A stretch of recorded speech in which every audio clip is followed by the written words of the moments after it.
Hello and welcome to day 3. We're now on rescue, and as you can see from the map there's the hunt and rescue available. I go for rescue so I can show you a bit more of evacuation, and I want to be inclusive of every sort of level. There's no reason to doubt that I won't go for something else if it was me playing, but as I want to show a variety, we're going for rescue. As you can see there, the perk from the previous maps, the teleport, is now available. As it happened on this map, I didn't have a chance really to use them. The monster attacked pretty much straight away, which again is rare. I followed his route a bit more because the AIs tend to follow a set path, and I just happened to go that way. He attacked very early on. We were able to trap him and dome him. In this episode, I am playing as the Trapper, so once again you can see some action along that sort of lines. And in just a second, yep, there it is. So again, I've got my pick of the litter. I go for Trapper, and to go for the easier option, I go for Maggie. Not Flaming Maggie, just normal Maggie. Now the reason I do that, rather than going for reload speed, I want that again. But the reason I go for speed here is because we're on a rescue mission and I want to get there as quickly as possible.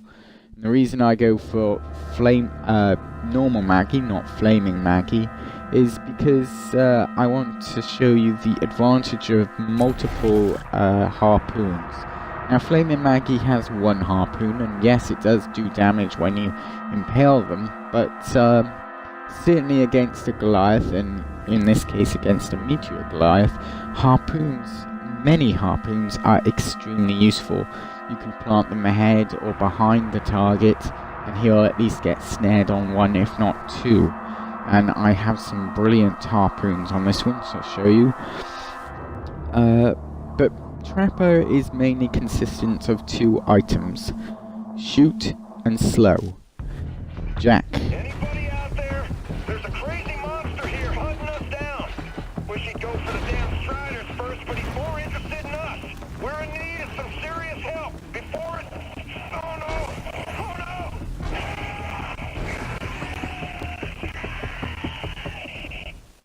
So yeah, he's a dead man.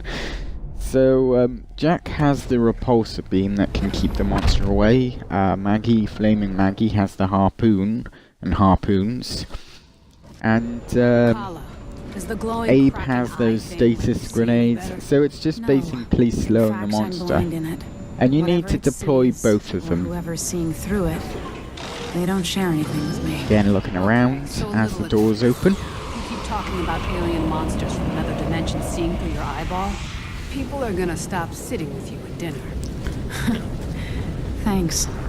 I don't think they'll sit with me in any case. Generally, the monster spawns far away rather than at the point of impact. Now, Daisy's first response would be to go towards the monster, but you don't want to do that because, as with the Nest games, you want to save survivors.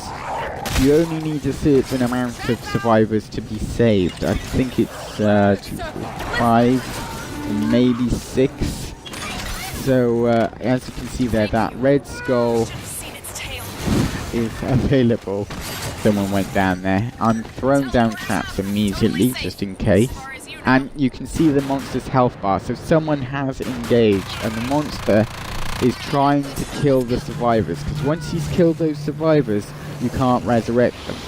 Thankfully, we have Laz, so we get a bit extra, like I showed you before with the blue suit. Oof. And as you can see, I'm not doming him. I am not doming the monster straight away. He's weak. Yes, he's stage 1. He has full health. But as you can see, Carla strips that armor away. And what I'm doing here is I'm just putting the traps ahead and behind of him. And now, as he's starting to run, I throw the dome. So already we've done some health damage, we've done some armor damage before I put down the dome. Now I pause out a second just so I can go over what I did there. I put down the dome later on. I mean, obviously, if you want to dome them straight away, you can, but in that circumstance, I knew he was going to stay around the survivors for as long as possible. We have Laz, so that Laz can get them up after they die, so that's fine. As you can see, there's one of my traps going off earlier. Now, I know that one's gone off, so I deploy another one, switch back to the gun, and shoot a bit, and then he's trapped again, so I switch back to the traps, and it's basically that: trap, shoot, trap, shoot. Occasionally double trap, occasionally double shoot.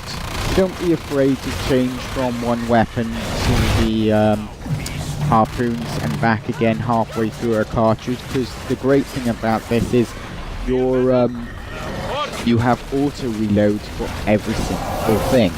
On any class, on any weapons, auto reload always happens. So as you can see, I'm shooting, and then I go for harpoons, and then I can see that harpoons are low, so I'm shooting and harpooning again, and I didn't hardly fire anything there, and he goes down. So because the monster died, we win that round, and the next thing we're going to do on the next day is hunt.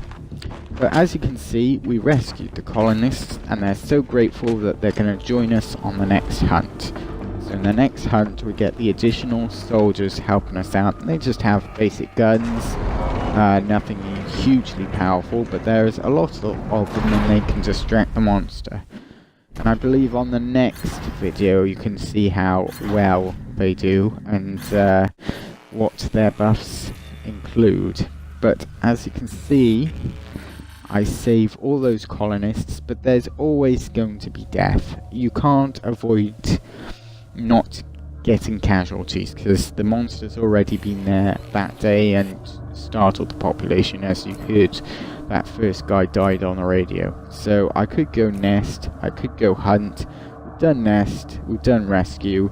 Let's do another hunt for the next map. There it goes. So you got the additional colonists, they're ready to fight with you for the next bit. Now I'm going to cut it before we go into that, but just FYI on rescue, those rescue circles appear on different ends of the map. Once you've picked up survivors, you've got to escort them to a dropship and get them out of there. You've got to do that 3 times, the last lot being a huge group of survivors. Once you escort them to the dropship, they go up in like a beam of light, and then get out of there, and then you can go on to the next one. Any of the monster kills, that's one less to be saved. If you don't save a certain many, then you lose. So look out for me in the next video.